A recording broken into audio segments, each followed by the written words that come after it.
O exercício número 2, então, pede para a gente resolver esta equação diferencial aqui, só que dessa vez utilizando um fator integrante dependendo apenas de x. Tá? Então, qual é a ideia aqui? Primeiro de tudo, a gente sempre verifica se a nossa equação ela é exata. Ok? Então, definindo isso como m e isso como n, a gente tem que verificar se my é igual a nx. Tá? A gente vê aqui que my é 3x² mais 2x mais 3y² e nx é igual a simplesmente 2x. Tá? E isso aqui não tem como ser igual a isso. Tá? Então, desse jeito que está aqui, a gente não consegue encontrar uma função potencial. Só que a ideia de fatores integrantes vem à nossa mente, então, que é o seguinte: a gente considera agora que a gente não vai ter essa equação daqui, mas sim essa mesma equação multiplicada por um fator integrante dependendo só de x. Tá? Então, denotando esse fator integrante por μ de x, multiplicando tudo, vai ficar aqui então μ de x vezes 3x² y mais 2xy mais y ao cubo dx mais μ de x, x² mais y ao quadrado dy é igual a zero. E agora o que a gente vai fazer? A gente vai definir aqui uma nova m. Eu vou chamar de m barra de x e y. E aqui uma nova n, que eu vou chamar de n barra, que são funções modificadas por causa dessa multiplicação pelo fator integrante. E o que a gente vai querer então é que esta equação aqui satisfaça esta condição. Ou seja, a gente vai querer que m barra y seja igual a n barra x. Para a gente ter como encontrar uma função potencial utilizando esta equação daqui, ok? Então, o que isso implica? Tá? A nossa m barra ela é o seguinte, tá? Ela é uma função de x vezes a m original. Tá? Como a função de x é uma constante para a derivada parcial em y, então ela fica pendurada ali, fica um μ de x, e aqui dentro a gente vai ter a derivada em y, tá? Que vai ser 3x² mais 2x mais 3y ao quadrado. Ok? E n barra x, o que vai acontecer? Como isto é uma função de x e isto aqui entre parênteses também depende de x, então a gente tem que usar a regra do produto. Então o que fica? Fica a derivada do primeiro, μ' de x vezes o segundo, mais o primeiro, μ de x, vezes a derivada do segundo. Nesse caso é simplesmente 2x. Tá? E a gente vai querer que esses dois caras sejam iguais. E a gente vai tentar achar a μ de x que façam que isso seja verdade. Tá? Então, só expandindo um pouco aqui, o que vai acontecer? A gente tem que μ' de x vezes x² mais y ao quadrado, tudo isso mais μ vezes 2x é igual a 3x² μ mais 2x μ mais 3y ao quadrado μ. A gente vê que 2x μ e 2x μ tem os dois lados, então a gente pode subtrair isso dos dois lados, e o que a gente vai concluir aqui é que μ' de x vezes x² mais y ao quadrado é igual a, fatorando 3 aqui, e o μ vai ser 3 vezes x² y ao quadrado multiplicado por μ, ok? Então, a gente tem dois casos aqui. O caso em que este cara é zero e quando não é zero. Tá?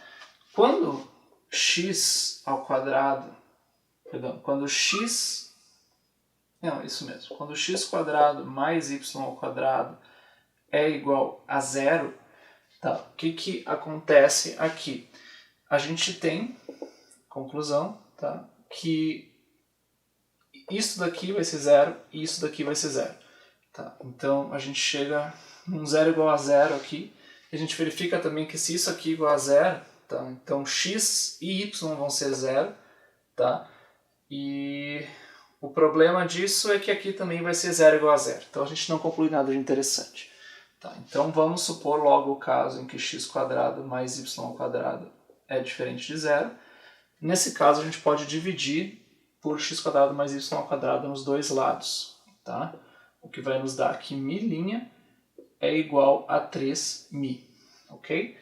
A gente pode resolver isso aqui por variáveis separáveis, mas a gente já nota aqui, pela experiência com a primeira lista, que a função que satisfaz isso daqui é a função μ igual a constante vezes e na 3x. Só que vejam bem, a gente quer um fator integrante e não toda a família de fatores integrantes. Tá? Então a gente pode supor sem problema nenhum que essa constante c é igual a 1 aqui. Então a gente vai ter que μ é igual a simplesmente e na 3x, que vai facilitar as nossas contas. Ok?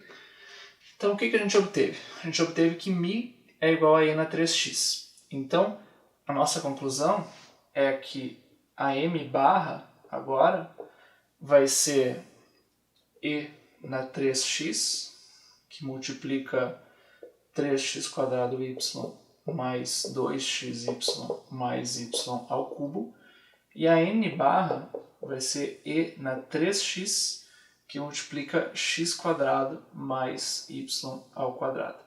E será que agora m barra y é igual a n barra x?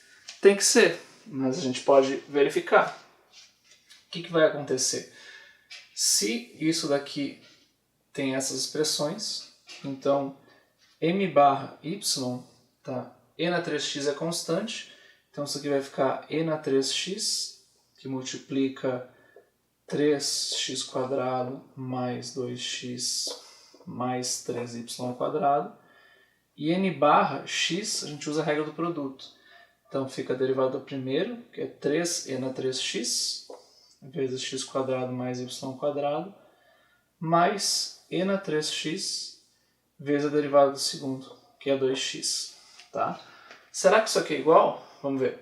3e na 3x, x², 3e na 3x, x². Tem um termo aqui. 3e na 3x, y² também está aqui. E e na 3x, 2x está aqui também. Então, esses dois caras são iguais e a gente sabe que a gente consegue, então, obter uma função potencial a partir dessas duas funções aqui. Então, o que era o nosso cálculo? A derivada em x da função vai ser igual a nossa m barra e a derivada em y vai ser a n barra. Tá? Então, notem, a gente já tem as expressões para m e n aqui. O que é mais fácil? Integrar m em x ou integrar n em y? Tá? Como aqui tem muitos termos em x, é mais fácil começar integrando a n em y. Tá? Então, vamos começar fazendo isso. A f, então, é a integral de e na 3x vezes x² mais y², integral em y. Tá? Então, e na 3x, x² é uma constante. Então vai ficar e na 3x, x² y. E na 3x vezes y², a integral disso aqui vai ser e na 3x, y ao cubo sobre 3. Mais uma função que depende só de x, que é a nossa constante de integração. Tá?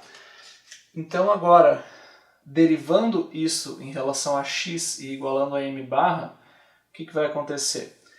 Derivada disso em x, pela regra do produto, é 3e na 3x, x² y, mais e na 3x vezes 2x y, mais 3e na 3x y ao cubo sobre 3, mais c' de x. Tá? E isso daqui vai ter que ser igual a nossa m barra, que é e na 3x vezes 3x² y mais 2xy mais y ao cubo. Então vamos ver aqui. e na 3x, 3x²y, e na 3x, 3x²y. Esse termo está nos dois. E na 3x, 2xy, e na 3x, 2 na xy. Também está aqui. E 3e na 3x y ao cubo sobre 3 é simplesmente e na 3x y ao cubo, que também está aqui. Então, novamente, a gente conclui que o C' tem que ser 0 e, portanto, C de x é uma constante arbitrária, que eu vou chamar de D. Então, por fim, a gente sabe que a nossa f de xy vai ser igual ao que a gente obteve aqui, que é e na 3x, x² y mais e na 3x y ao cubo sobre 3 igual a uma constante arbitrária. E a princípio, isso aqui é então a nossa solução para a equação diferencial. Tá? Mas tem só uma pequena questão, na lista a fórmula está um pouquinho diferente, mas não tem problema, tá? Porque o que tem de diferente? Tá? Na lista vocês vão ver que esse lado esquerdo está todo multiplicado por 3, para eliminar este sobre 3 aqui. O que vai acontecer aqui nesse caso? Multiplicando tudo por 3, vai ficar aqui 3e na 3x x² y mais e na 3x y ao cubo vai ser igual a 3c. Mas 3c é uma constante arbitrária, então vamos chamá-la de c de novo, não tem problema nenhum. Tá? Então, esta relação aqui, tá? Onde eu pego 3e na 3x, etc., igual a c, também é uma solução, porque é só um múltiplo aqui dessa mesma forma que tinha antes. E como c é arbitrário, então não tem problema. Tá? A gente vai determinar essas constantes com as condições de contorno ou com as condições iniciais. Tá? Então, essa daqui é a solução da equação diferencial para o caso do fator integrante dependendo só de x.